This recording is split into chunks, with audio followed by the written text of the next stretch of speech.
Well, good afternoon. Thank you for taking the time to talk with us this afternoon about our 2020 subspecialty qualifying exams. We just completed a phone call with the residency program directors and program managers, and we're really pleased to get to talk to you about the 2020 examinations coming up. As you know, we've had to make some changes pretty quickly and on very short order, and we wanted to take this opportunity to give you an update on what happened, why we did what we did, and where we are, and then have the opportunity to ask questions.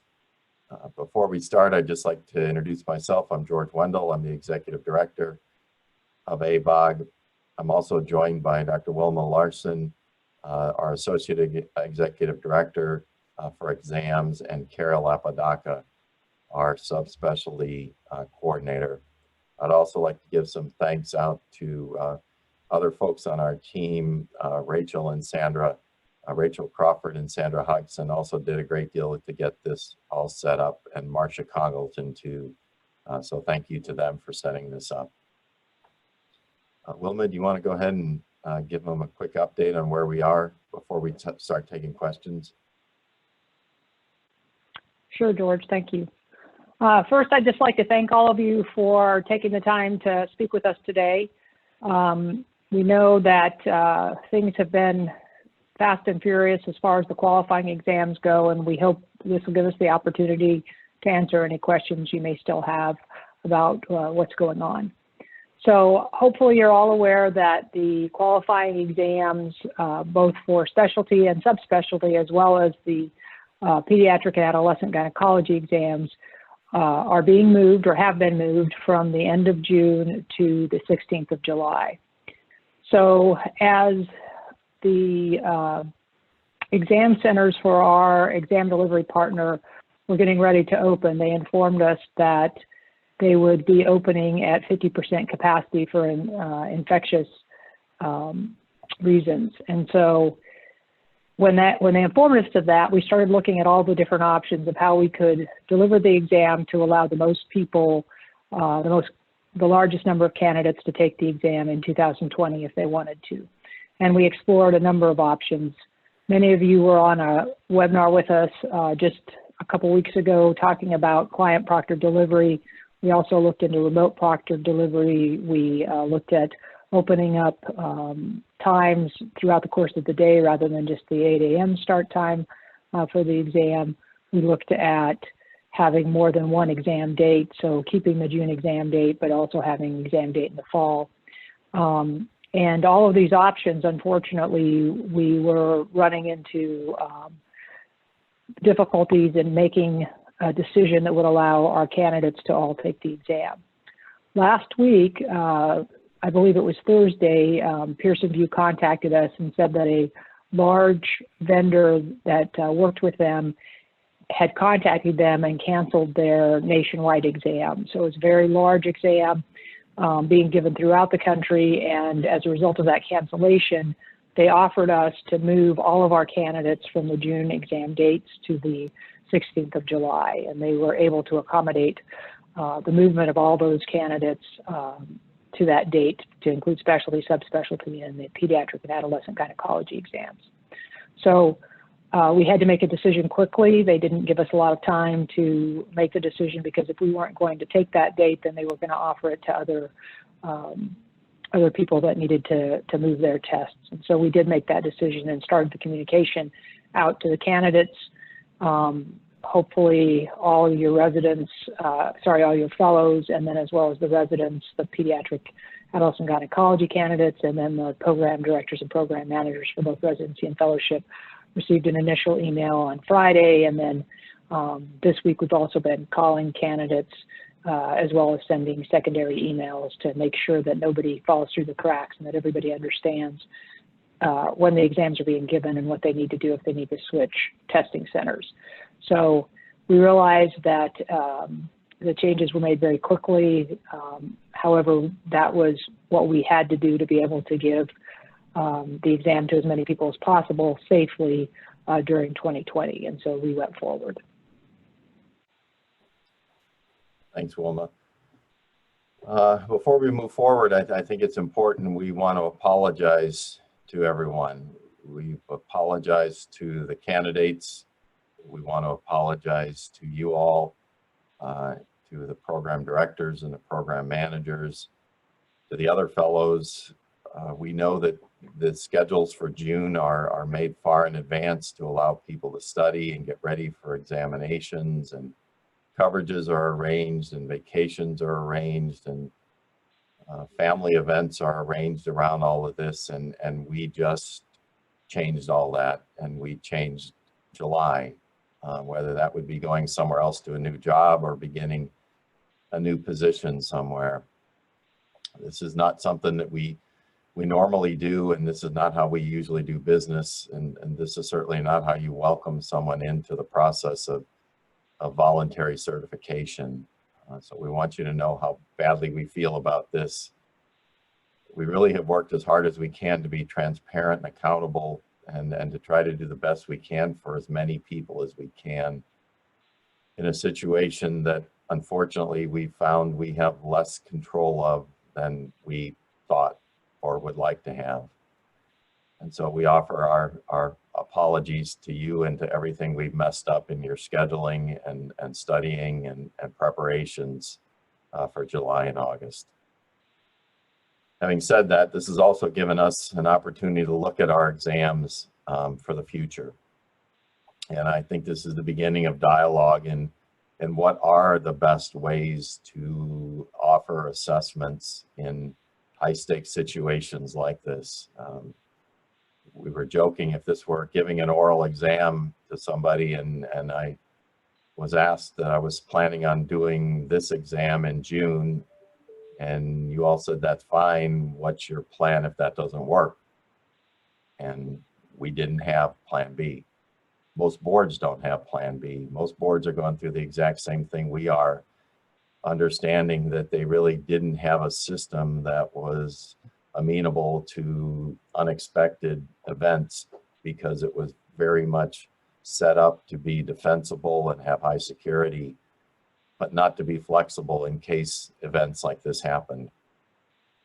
So going forward, we will begin discussions with your division chairs and divisions and our board, and probably the program director associations going forward about what is another way we could do this so that we have a plan B for the future.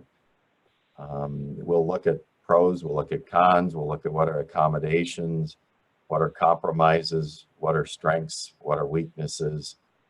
But this has been an eye-opening event for all 26 ABMS boards that have had their carts turned over and everything spilled out about the fragility of their systems. So the one thing we can tell you is this was the beginning of dialogue about what to do for the future, and we look very much forward to your input and the input of the candidates as we figure out what's the optimal way to offer our qualifying exams going forward. Again, I want to offer all of our sincere apologies for this. This is weighed heavily on everybody in our building, our staff from top to bottom. As Wilma said, the first thing they said when we changed all this is we have to call everybody. And so literally every resident and every fellow who didn't contact us already got a phone call this week. Apology. Did you get the emails? Have you made your arrangements? Are you going to be able to take the test? What can we do to help? And so I hope that in some way that makes up for some of this changes. Otherwise, I hope that we can have other chances to show them we can do a better job going forward for the future. So with that, why don't we start some of the questions? Cariel Apodaca has compiled some of the questions you all submitted, and I will go through those. If you have questions about this that aren't covered, please use the Q&A feature there, and you'll type in your questions. We'll read them verbatim and handle them going forward on the call. So Cariel, do you want to go ahead and get started? Sure. The first question we received is, would the fellows be asked to start on July 1st, considering that some will have exams on July 16th, 2020? If they need time off, do they start late or do they use their vacation time for the exam? That's a great question, and thank you for posing that. As I said, the cart of apples got upturned so that everybody who used to study in June now is going to be hopefully continuing to study in June, but may want to be having some time off to study in July.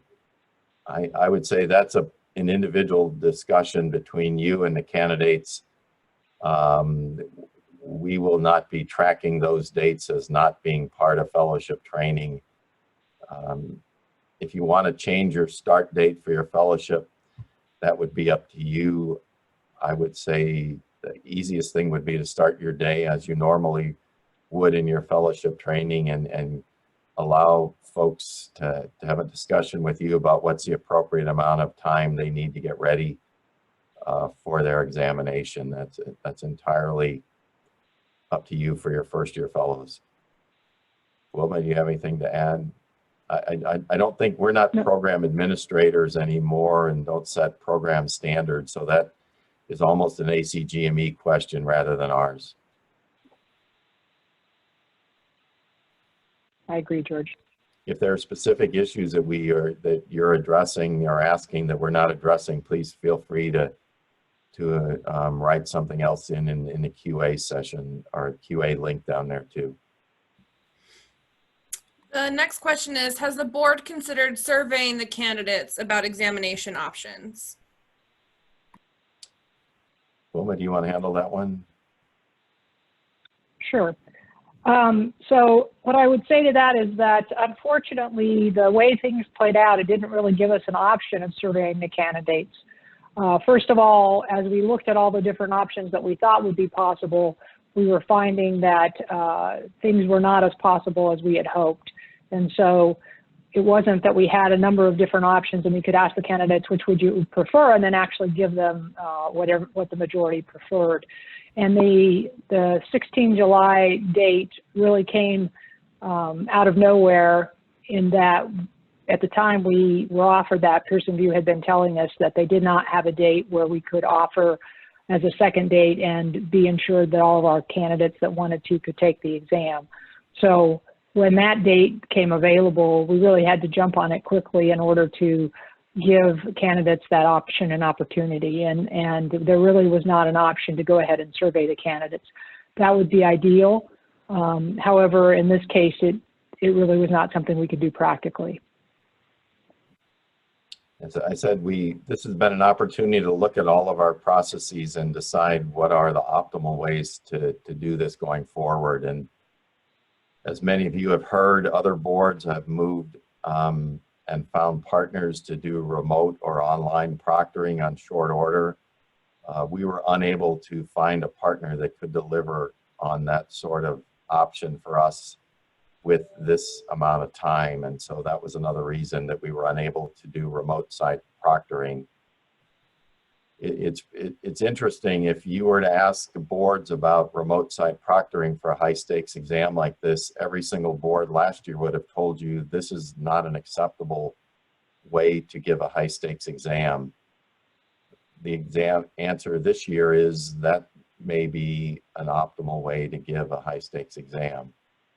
And so there are compromises that boards are making that are doing these remote or online proctored exams. It's not hard to cheat on those. It's also not hard to split the signal and send half of the test to another computer, and then your entire exam is exposed and can be transmitted to other people for other means. There's a whole host of things on the internet that tell you how to cheat on remote site proctoring, because most places and most institutions use that way of testing for formative feedback for low stakes exams, and they can accept those challenges to the security and integrity of the process because it has other strengths about feedback, and you're not making pass and fail certification exam decisions based on it. So there are a lot of issues that we will have to look into as we explore other options and decide what are the pros, what are the cons, what are accommodations we have to do what do we have to change in our processes to potentially move forward with these, and is it reasonable to do that? But I can pledge to you that those are discussions we'll have going forward, and they'll be transparent, and we'll need participation from you all as we figure out how to move forward with those. The next question is there a possibility that the system used by the American Board of Surgery might be used, which changes the exam to an at-home, virtually proctored exam? And they also referenced the ABS notice that was sent. Wilma, do you want to handle that? It's a little bit related to what I've just mentioned. Yes, so just to reiterate what George said, we absolutely looked into that as an option for our candidates. It is not an easy process to take your exam and transform it into a remote site proctored exam. And it's something you obviously have to have a partner who can do that and who can provide the proctoring. And so we looked into it. We considered that as an option for this year, but we were not able to find a partner that could help us to deliver the exam such that all of our candidates would be able to take it. And so that was something that we absolutely considered, but were not able to do. And there are some other details about the issues about online proctored exams that make it difficult. You can't take breaks during exams because they have either artificial intelligence or live proctors looking at you. If you move too much, you signal that you may be trying to cheat or look under the table, and the exam shuts down. You can't be interrupted, and you can't have an exam longer than 3 hours. You may notice that the American Board of Surgery exam is now on 2 consecutive days. The reason for that is that it used to be a single 8-hour exam with a break in the middle. You can't offer 2 4-hour exams with remote site proctoring or online proctoring. So they had to make some changes and compromises in their exam to be able to deliver it in that format. And those were changes that were made on a one-time basis in an emergency. And I'm not sure that the American Board of Surgery will be going forward with this model next year. I think they're going to learn a lot, and have learned a lot already about the challenges of offering exams at home. There are some real pluses to it, but there are some real challenges that it poses to some people who don't have a secure place to take an exam in the place they live. And so we will be discussing a lot of those things going forward as we try to explore other options for assessment in the future.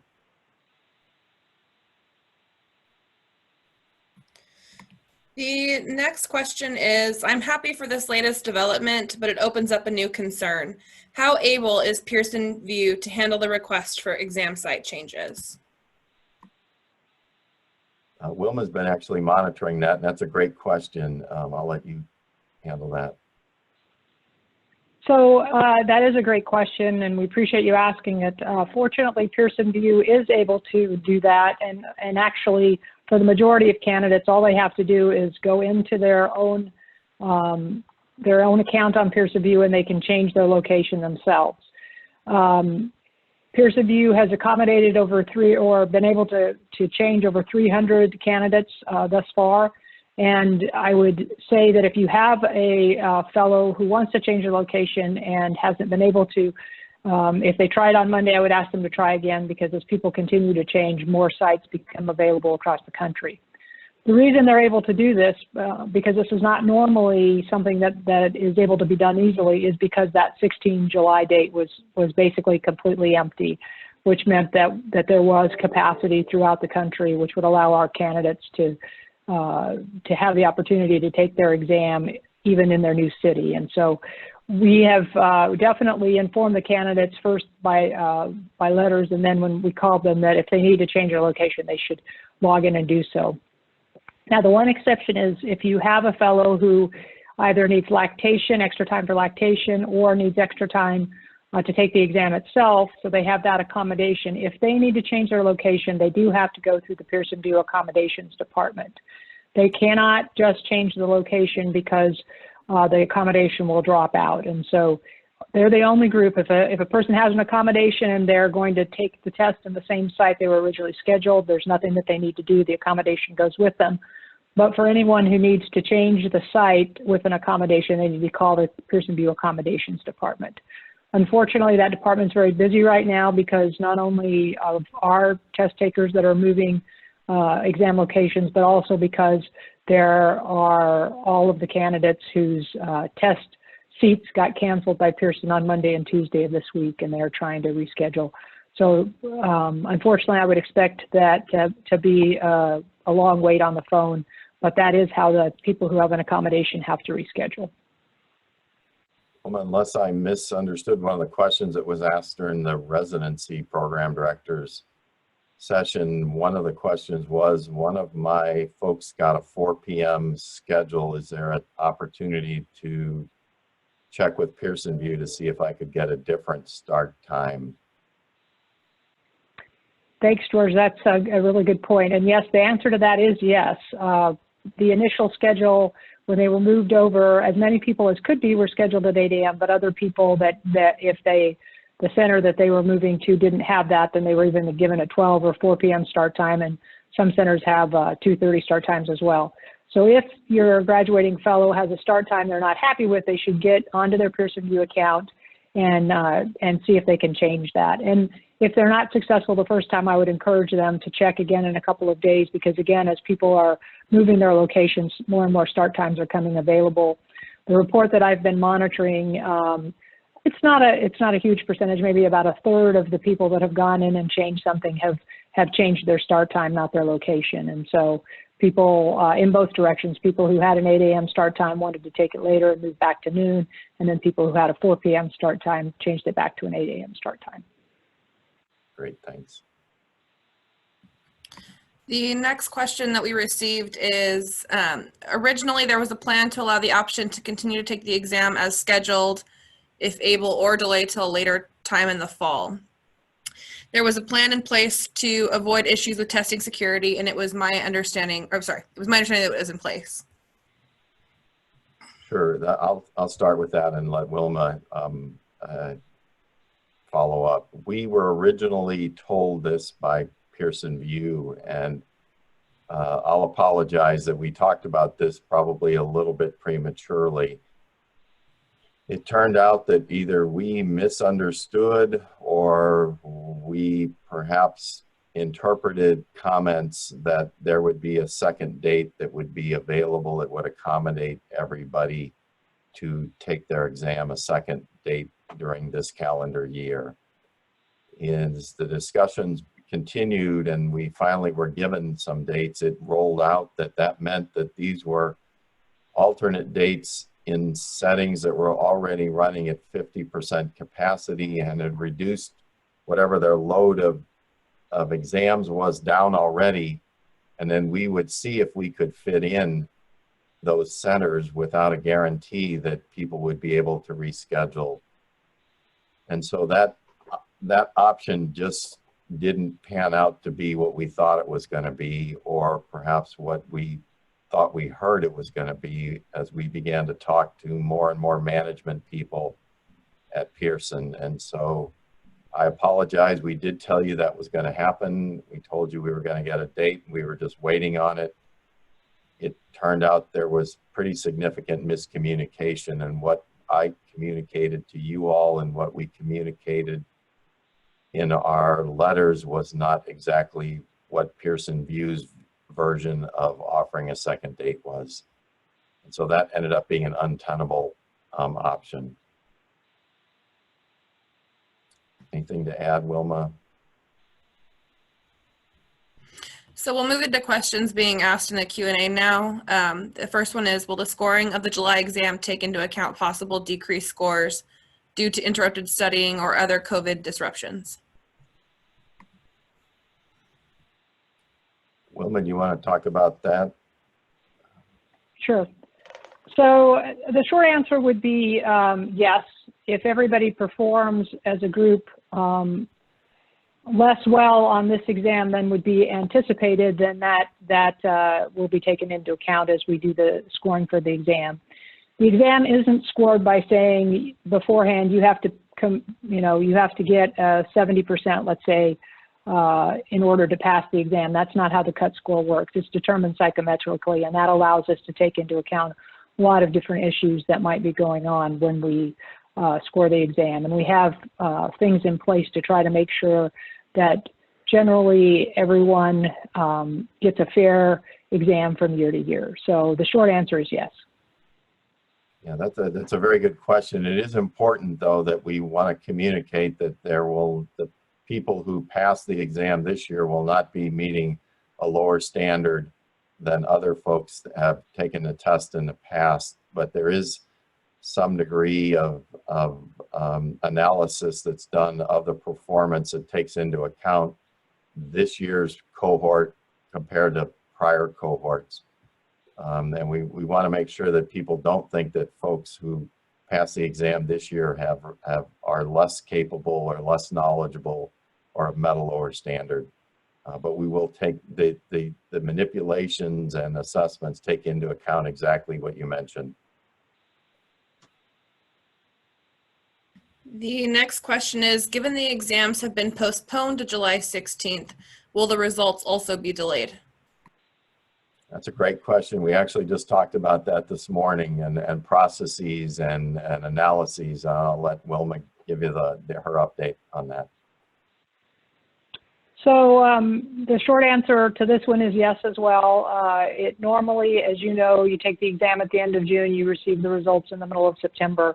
And the reason for that delay is the psychometric analysis that we do on the items and the exam itself. That psychometric analysis will still have to happen. It generally takes us about that amount of time.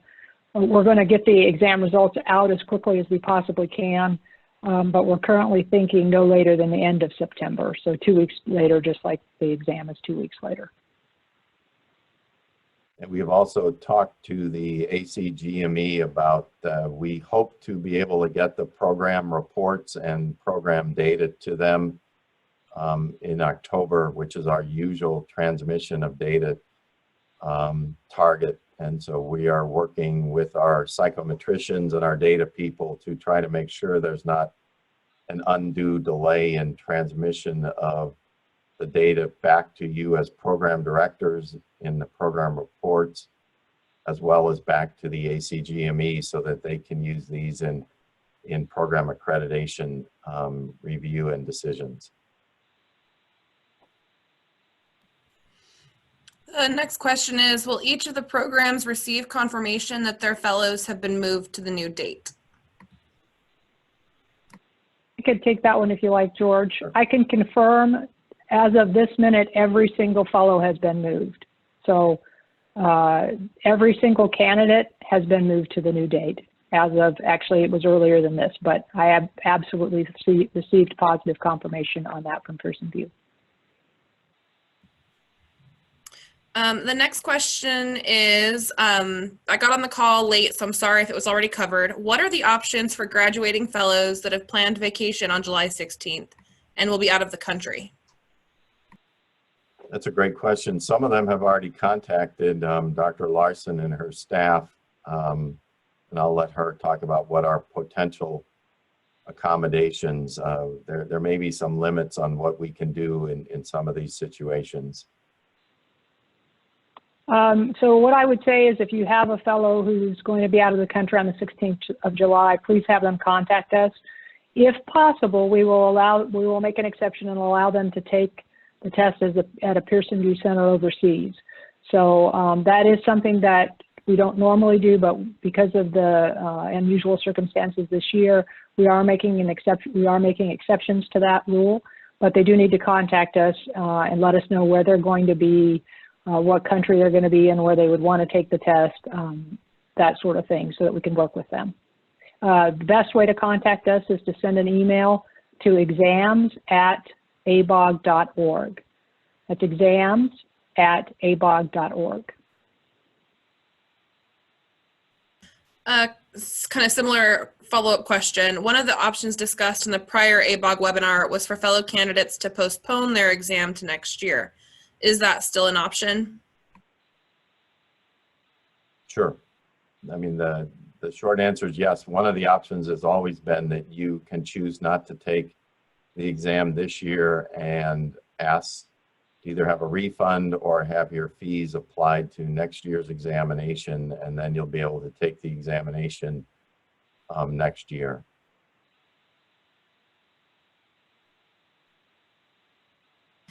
The next couple of questions relate actually to the certifying exam. I apologize if this was covered, but the American Board of Ophthalmology is giving their oral exam virtually. Many have travel restrictions in place through the end of 2020. Is there an option to do this for our general and subspecialty orals? It would be extremely disheartening to cancel twice on those taking the subspecialty oral exams. It's a great question, and I have to say that no one can predict what's going to happen in November right now, and that is the challenge that every board has that has an exam this year in the fall or the winter. Things may be better, they may be the same, they may be worse. There may be areas of the country that are having different issues with COVID-19 and seasonal influenza as it begins. We really don't know what's going to happen in November. What we do know is that we have commitments to hotels and contracts right now, and we are assessing our 2020 plans for both oral exams. We're fully aware that there are candidates who may have travel restrictions. We're aware that there are examiners that have travel restrictions, and we're monitoring all of those literally on a weekly basis. It would be extremely disheartening to have your exam canceled from April and then canceled from November. I don't want to get ahead of some of our announcements, but we will be getting a group together of outside stakeholders as well as board members to help us look at this issue as we move forward. And we hope to have a decision made if we're going to make a change as soon as it's reasonable, and it's based on evidence, and it's based on what's best for the candidates, our examiners, and our staff that are involved in these processes. So we're looking at that exact issue to figure out what's the best thing and what's the safest thing to do for 2020. So thanks for the opportunity to begin to tell you about that. But that is, as we've figured out what to do on the qualifying exam moves to the back burner on the stove, this is moving to the front burner on the stove and looking at what our other options and plans is in the forefront of our thoughts. I think one thing we can say is the American Board of Ophthalmology has made the decision to give their oral exam virtually very, very reluctantly and with a great degree of caution. And if you will, this year is a test and a proof of concept. And all I can say is that there are lots of communications we get as board executives about the process and what are the challenges right now and what are the struggles, and there are a huge number of struggles with this. I'm not making excuses for why we've not already decided we could try to do a virtual exam in this year for our candidates. But one of the things about ophthalmology is their entire certification load for this year is about what we do for MFM alone. It's a small board. There aren't as many candidates, and they have a different process than we do as far as the content and structure of their oral exam. And I can tell you, we are looking at what we might be able to do in the future with this, but I don't know we have a great answer at this point. but this is going to be a big part of our discussions the rest of this year and into next year. So thank you again for the opportunity to bring this up. Wilma, is there anything to add? The next question is there updates on the certifying oral exams for 2021, specifically regarding the case number requirements in light of elective surgeries are still not being performed in all regions of the country? Wilma, I'll let you. We just handled that recently. Sure. Yes, there are updates. All of the bulletins for the 2021 exam for subspecialty CE have been updated with the new lower requirements. Unfortunately, it sounds like you didn't get our communication that we sent out to program managers and program directors, as well as all the candidates regarding that. But if you go on the website to the bulletin for whatever subspecialty and look at the case list requirements, those have been updated and the requirements are decreased because of exactly what you're saying. And I would highlight that another caveat that's very important in there is that those accommodations were written about a month ago almost. And it's based on what we knew at that time about the reopening and re-engagement of clinical services in many programs. If that does not progress along the lines that one hopes for or anticipates, we'll clearly be revisiting that. And we did have some conditions in there that even if one was not able to meet the new case requirements, to please let us know and talk with us to see what might be able to be done in individual circumstances. And that still stands. The next question is a follow-up to the conversation earlier about accommodations for fellows who would be out of the country. This question is, what if the fellows traveling out of the country do not have a testing center locally, i.e. the Dominican Republic?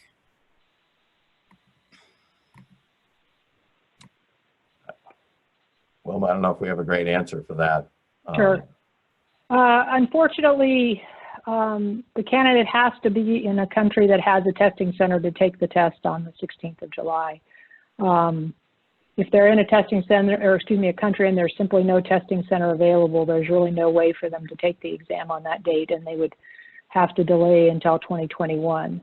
Now, of course, they would be eligible for either a refund or the application of their 2020 fees to the 2021 exam, and we would extend their eligibility by a year because of that, but they have to be someplace where we can get them into a testing center in order for us to make an exception and allow them to take the exam. Yeah, I would say also that in circumstances like that, perhaps contacting us and might be an option too, to see if there's something we could work out on an individual basis. But we certainly can't offer that on a widespread scale to make an accommodation.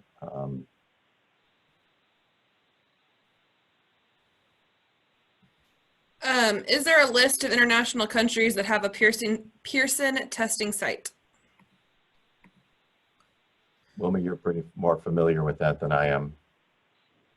I believe that if you go to the Pearson VUE website, you can look at every country to see if they have a Pearson VUE site. They're not the same as the Pearson VUE sites in the United States. They're not Pearson VUE owned and operated. They're what are called select sites. So if you go on the website, you can determine where the Pearson VUE sites are in the country that your fellow would be in, or if there are any. I think those would probably not be on the list of approved test sites for the ABOG exam at this point, but if there is a Pearson testing site in a country where someone is going to be, we could look into making a request that center want to give our examination on a one-time basis. As Dr. Larson said, that we only use the Pearson centers that Pearson VUE owns itself right now. Those are the highest quality, security, and are able to make accommodations under our contract. They do have other levels of testing centers that are independently owned and are franchises. And that is what is the majority of the international country test sites. We don't have as much information about security and things like that, but we're assured that they follow all the Pearson standards to be a testing center. And on an individual basis, we could look into whether those individuals in foreign countries on that date could take the test at a foreign site. So we've done that already in several cases. There is a question that says, any update on the rescheduled fall certification examination? I know you spoke to it. Is there anything else you'd like to add on the certifying exams? I would just say stay tuned. At this point, we're going to be having a more coordinated and broader look at the fall certification examinations, and you'll hear more about that soon. If arrangements are made for an international test site to be used, is there a fee that the candidate would be responsible for? I don't believe there's a fee for any of the Pearson test sites, but I'm not 100% sure about that. So if you send us an email to exams@abog.org, we can check and just make sure of that. I believe that any site that's affiliated with Pearson VUE can be used if they agree to administer our test without any additional fee, but we'll check on that for you if you just send us an email, please. And I would say, Winston, if somebody is taking an exam there and there is an extra fee, please tell them to let us know and we will cover that fee or make sure that we can pay it.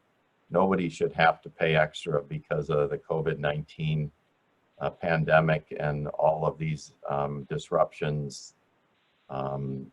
If there's an extra fee to take it at a center, that should be something that ABOG absorbs, and we would be happy to do so.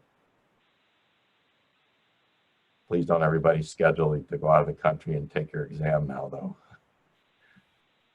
That's all the questions that we've received in the Q&A tab. If anyone has anything to add, please feel free to use that. Otherwise, if any of you who are attendees would like to say anything, if you, at the bottom of your screen, use the raise your hand option, we can unmute you and you can ask a question out loud if you prefer.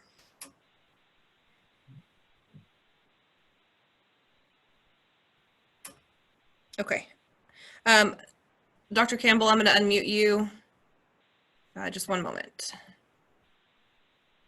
Okay, you should be able to speak now.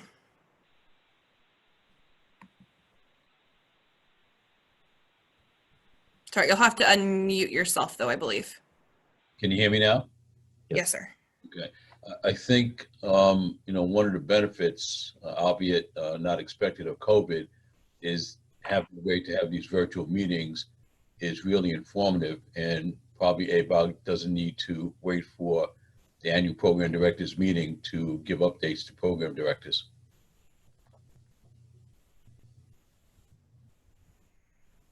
We couldn't agree more. We have always felt that just communicating to you at program director meetings is not optimal. And that's been one of the things that we have tried to do, is improve our communication between those sorts of meetings. We've had the same impression you did, that travel is going to be restricted for the future, and it may be internal, it may be external, and that we have an obligation and an opportunity to improve our communications in real time. And I hope that that we do a better job of doing that going forward. But this has really shown us that you really can communicate pretty effectively like this. And you'll see more of these, I think, as we go forward, both with the opportunity for you to ask us questions and help us improve on what we're doing, as well as us to be able to get your feedback on proposed changes. I think this COVID-19 pandemic has really exposed some of the fragility of some of the requirements that we have for certification. And if you had planned to do something and you only got a one-time opportunity to do it, and it happened during the last 4 months, you just missed it. And so while there are great pluses to some of our requirements as they're written, this has exposed some of the vulnerabilities and fragility of those standards. So I can pledge to you that the divisions will be looking at those standards and those requirements this summer at their meetings and discussing things.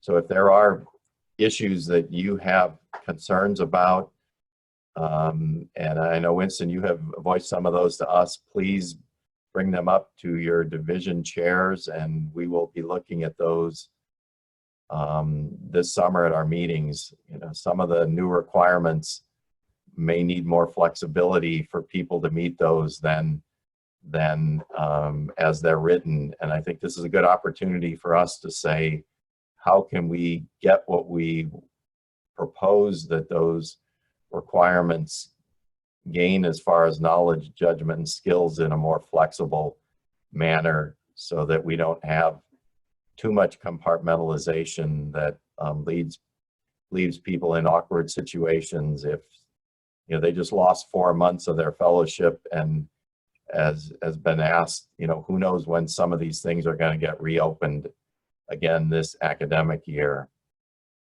I think we're particularly concerned about what's the effect going to be on reopening research labs, and what about next year's graduates if they are unable to complete their theses. We're really using this as an opportunity to look at what's really important and how do we make sure that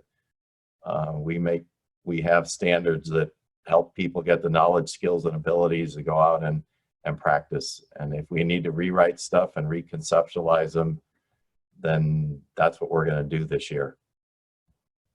I hope that answered your question.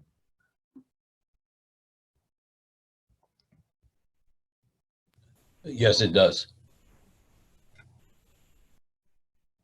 I know some of our division chairs are on the call. If any of you have anything to add, Michael Thomas, Jean Sheffield, Fidel Valleja, or Marlene Corton, if there are any things that you'd like to add, please feel free to raise your hand, and Carrie can unmute you if you have any comments to add.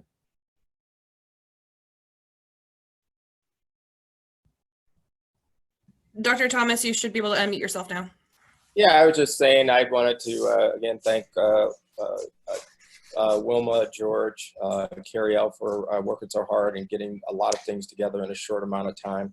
I know that we were disappointed that things couldn't be done on schedule, but as you know, we had to make a number of changes, and I hope and look forward to getting our certifying exam in November and helping out with the other certifying exams. But I just think that behind the scenes, the crew at ABOG has done a good job from someone who's sort of seeing it at the level of the board, that they've done a great job in trying to do the best we can under the circumstances. Thanks, Michael. Other comments, questions? Well, if not, again, I want to leave with how we started. We're sorry. This is not how we do business. This is not how we operate. And I hope we have an opportunity to regain some people's trust and confidence that may not have it in the same way they did in the past going forward. And we look forward to an exam on July 16th, assuming nothing else happens with COVID-19 in the United States. And we look forward to a broad discussion about the fall exams coming in the next few weeks too, as we make decisions about that. And we appreciate you taking your time from your busy schedules today. And finally, thank you for everything you're doing in training the fellows in each of your subspecialties across the country. Thanks a lot. Dr. Wendell, if I might, I was asked to remind everyone that they can visit our COVID-19 updates page on abog.org for any updates and changes to requirements and dates, and all of the information that we release is available there. Good point. And to follow up on Dr. Campbell's comments, Winston, I thank you so much for bringing up the concept of making sure we communicate important things between the meetings. We've had some issues with residency director turnover and program manager turnover. It's really vitally important that if there are new email addresses or new people or associate program directors that you want to receive our communications, please let us know so we can add them into our mailing lists. And then they'll be able to be receiving the same communications in the same time that you do. So just if you can keep your email addresses up to date with us, that helps us communicate in real time with you. If nothing else, again, thank you for your time and efforts. We look forward to speaking again soon.